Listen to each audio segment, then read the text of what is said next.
Hello everyone, welcome back my channel. I hope कि आप सभी लोग बहुत अच्छे होंगे। तो अच्छे रहिए, स्वस्थ रहिए, मस्त रहिए, हंसते रहिए और ऐसे ही मेरे वीडियोस देखते रहिए।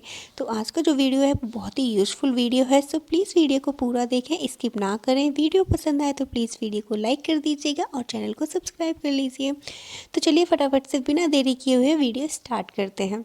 तो गाइज़, इस तरीके से सॉक्स वगैरह बच्चों के बहुत ज़्यादा हो जाते हैं, बच्चे हों या बड़े। खासकर बच्चे तो एक दिन में 2-2 3-3 सॉक्स चेंज कर ही लेते हैं। वॉशरूम वगैरह जाते हैं, गीले कर लेते हैं, हल्के से भी गीले हो जाते हैं तो वो तुरंत मतलब पहनते ही नहीं है और पहनानी भी नहीं चाहिए, ठंडक उसी से चीज़ से लग जाती है।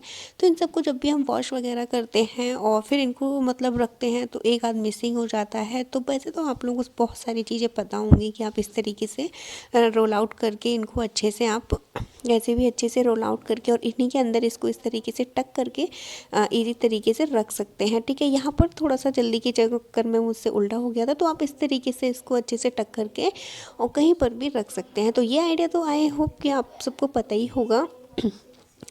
तो लेकिन क्या होता है कि कभी कभी हमें इतनी ज़्यादा जल्दी होती है, बहुत ज़्यादा जल्दी में होते हैं, इतने सारे कपड़े हम वॉश करते हैं, फिर हर किसी को इस तरीके से करने में थोड़ी सी डिफ़िकल्टी हो जाती है और थकावट होती है। तो हमें लगता है कोई भी फटाफट वाला आइडिया मिल जाए। तो ऐसे ही एक आइडिया और मैं आप लोगों के साथ शेयर कर रही हूँ।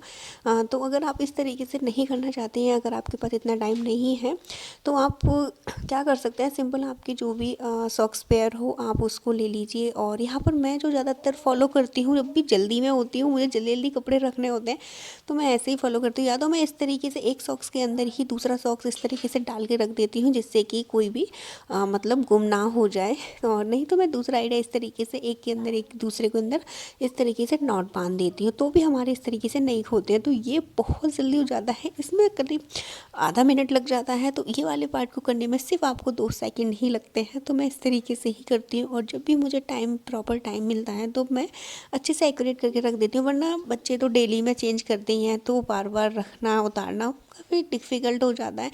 एक काम हो तो चलो हम करते रहे, हमारे पास तो 10 काम एक साथ आ जाते हैं, तो उनको मैनेज करना काफ़ी मुश्किल हो जाता है। तो मैं इस तरीके से ही मैनेज करती हूँ। और कुछ चीज़ें ऐसी हो जाते हैं, सॉक्स ऐसे हो जाते हैं जिनका कभी कुछ इस तरीके से फट जाता है। इसका एक ये फट गया है, दूसरा ठीक रखा है, तो पैर खराब ही हो जाता है। कभी कभी कोई मिसिंग हो जाता है, नहीं मिलता है, तो आप इस तरीके के बेकार सॉक्स को बहुत सारी चीज़ों में यूज़ कर सकते हैं। इस तरीके से हाथ में डालकर आप किसी भी चीज़ को क्लीनिंग वगैरह कर सकते हैं, डस्टिंग वगैरह कर सकते हैं। तो इसका एक प्रॉपर वीडियोस पहले से ही मैं ऑलरेडी शेयर कर चुकी हूँ और भी न्यू हैक्स आए हैं जो कि मैं आप लोगों के साथ जल्दी शेयर करूँगी, बट आज की वीडियो में इतना ही। और चलिए बढ़ते हैं नेक्स्ट हैक की तरफ।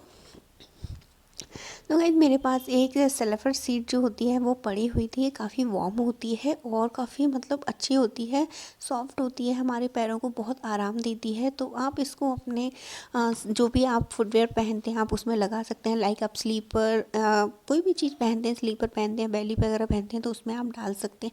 मैं इसका यूज़ अपने बच्चों के शूज़ वगैरह में ज़रूर करती हूँ। तो इसको फिलहाल मैं इस तरीके से कट कर रही हूँ, तो भी आपको नहीं समझ में आ रहा होगा कि मैं कैसा कट कर रही हूँ। तो इस तरीके से ऊपर से मैं हल्का सा इसको राउंड शेप दे दूँगी, जो कि हमारे जो बैली शूज़ वगैरह होते हैं उनमें आगे से इस तरीके से राउंड शेप होता है। तो बस उस तरीके से ही मैंने यहाँ पर इसको इस तरीके से कट कर लेना है। तो इसका सबसे पहले तो मैंने एक बना लिया है, तो पहले मैं सबसे पहले दूसरा वाला भी इस तरीके से ही कट करके तैयार कर लूँगी।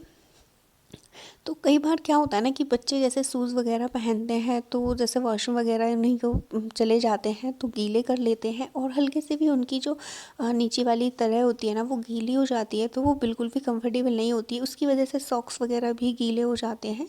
तो आप उसके अंदर इस तरीके से इनको लगा सकते हैं। जैसे ये वाले शूज़ है, वैसे तो इनमें यहाँ पर इस तरीके से ये वाली जो सीट होती है वो लगी होती है ऑलरेडी, लेकिन कई बार क्या होता है ना, बहुत पहनते पहनते घिस जाती है, पतली सी हो जाती है, जिसकी वजह से उसके नीचे जो स्क्रबर्स लगे होते हैं वो चुभने लगते हैं पैरों में और सॉफ्टनेस बिल्कुल चली जाती है। और कभी बार क्या होता है, ये इतनी गंदी हो जाती है कि इसकी गंदी और नमी की वजह से सॉक्स वगैरह में बहुत ज़्यादा स्मेल आने लगती है, बहुत जल्दी से गीले से हो जाते हैं सॉक्स। तो इस तरीके से आप ये वाली सीट का यहाँ पर मैं आपको खोल कर दिखा देती हूँ।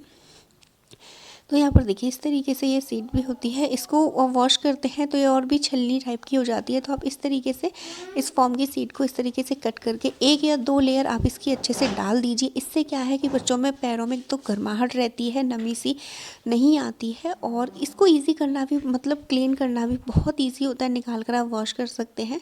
तो मेरे पास इतनी बड़ी सीट पड़ी थी तो मैंने 2-2 3-3 सबकी बना दी हैं। तो इस तरीके से आप तैयार कर सकते हैं। इस तरीके से करने से एक आपको आराम और हो जाएगा कि बच्चों के सॉक्स वगैरह जो है गंदे से हो जाते हैं वो बिल्कुल जल्दी गंदे नहीं होंगे, क्योंकि जो नीचे वाला पार्ट होता है वो गंदा होता है, इस वजह से सॉक्स भी जल्दी गंदे हो जाते हैं बच्चों के शूज़ पहनने से।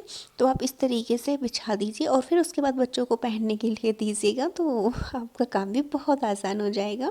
तो चलिए बढ़ते हैं नेक्स्ट हैक की तरफ। तो गाइस सबसे बड़ा और मुश्किल काम होता है बर्तन को धोना, वो भी विंटर्स में।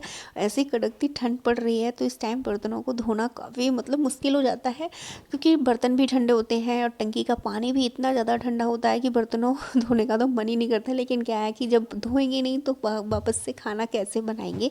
तो खाना बनाने के लिए, खाना खाने के लिए हमें बर्तनों को तो वॉश करना ही होता है। तो हम जब वॉश कर रहे हैं तो हम ऐसे ही कुछ जुगाड़ भी निकाल लेते हैं। तो मैं अक्सर क्या करती हूँ, अब किचन में जो है गीज़र नहीं है तो मैं क्या करती हूँ, बाथरूम में, अगर आपके बाथरूम में गीज़र है तो आप वहाँ से पानी ले सकते हैं। अदरवाइज़ आप मेरी तरह इस तरीके से केटल में, इलेक्ट्रॉनिक केटल जो होती है उसमें पानी गर्म कर लीजिए, नहीं तो आप अपनी गैस पर भी गर्म कर सकते हैं।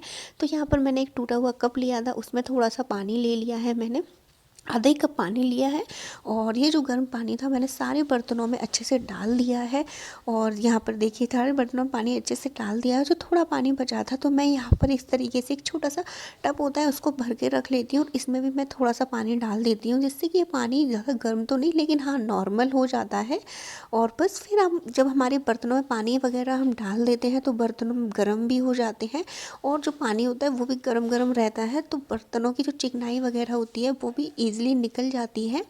और जो हमने यहाँ पर इस मतलब पानी लिया था, इसमें आप जो भी डिश वॉशर वगैरह यूज़ करते हैं आप उसको डाल दीजिए, उसके कुछ ड्रॉप्स आप यहाँ पर इसमें डाल लीजिए और बस अच्छे से मिक्स कर लीजिएगा, और फिर बस इसको यूज़ कीजिएगा। अपना स्क्रबर को इसमें डिप कर लीजिएगा और फिर आप अपने बर्तनों को धोना स्टार्ट कीजिए। तो क्या है, स्क्रबर भी गर्म होगा, पानी भी गर्म है, और आपके बर्तन भी गर्म है, और बर्तनों में जो पानी वगैरह लगा है वो भी गर्म है, और चिकनाई भी बहुत जल्दी निकल जाएगी। तो इस तरीके से धोने में बहुत हेल्प हो जाती है। तो मैं इस तरीके से टंकी का पानी नहीं यूज़ करती हूँ, टंकी का पानी थोड़ा सा निकाल लेती हूँ टब वगैरह में, उसको गुनगुना कर मतलब इस तरीके से कर लेती हूँ। ऐसा नहीं है कि इसमें झंझट लगता है, झंझट बिल्कुल भी नहीं होता, और पानी तो गर्म होता ही रहता है पीने के लिए और वॉशिंग वगैरह के लिए, हर चीज़ के लिए पानी वगैरह तो गर्म करते ही रहते हैं। अब नहीं तो मैं बाथरूम वगैरह से भी ले लेती हूँ, बाथरूम से आप इजी तरीके से भी ले सकते हैं, गीज़र्स है तो, नहीं तो आप गैस पर नॉर्मली गर्म कर सकते हो। और इस तरीके से देखिए आप अपने बर्तनों को स्क्रब कर सकते हैं, और स्क्रब करते ही एकदम चिकनाई बिल्कुल गायब हो जाती है। तो इस तरीके से बर्तनों की क्लीनिंग करने में काफ़ी हेल्प हो जाती है, ठंड भी बिल्कुल नहीं लगती है हाथों में। और इस तरीके से आप ज़रूर मतलब एक जो होता है ना, सुबह मॉर्निंग वाले जो बर्तन होते हैं और नाइट वाले होते हैं उनमें कुछ ज़्यादा ही ठंड लगती है, क्योंकि रात भर का पानी टंकी में होता है तो वो ठंडा हो जाता है, और फिर हम जब दोबारा टंकी भरते हैं चलो थोड़ा टाइम तक तो ताज़ा रहता है, और पूरे दिन का पानी फिर वो दोबारा से ठंडा होके और फिर से रात में गर्म ठंडा हो जाता है और भी ज़्यादा। तो यहाँ पर देखिए सारे बर्तनों को मैंने धो दिया है अच्छे से, और यहाँ पर देखिए फिर भी ये जो होता है ना धोते हैं तो ये बहुत बच जाता है, इसको अब हम और बर्तन क्लीन करने के लिए यूज़ तो कर नहीं सकते। तो इसको आप अपनी सिंक में इस तरीके से डाल दीजिए, अंदर भी डाल दीजिए, और आप इसको अपनी सिंक की क्लीनिंग करने के लिए यूज़ कर लीजिए इस पानी को, क्योंकि बहुत से लोग होते हैं रख लेते हैं तो ये गंदा पानी होता है, इसको नेक्स्ट मतलब टाइम के बर्तन धोने के लिए यूज़ ना करें।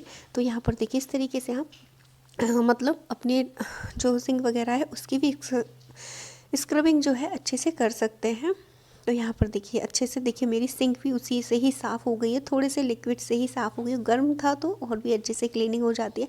और जो भी यूटेंसिल्स वगैरह आप यूज़ करते हैं क्लीनिंग के लिए, उनकी भी क्लीनिंग बहुत ज़्यादा ज़रूरी है, मैं अक्सर अपने वीडियोज़ में बोलती रहती हूँ।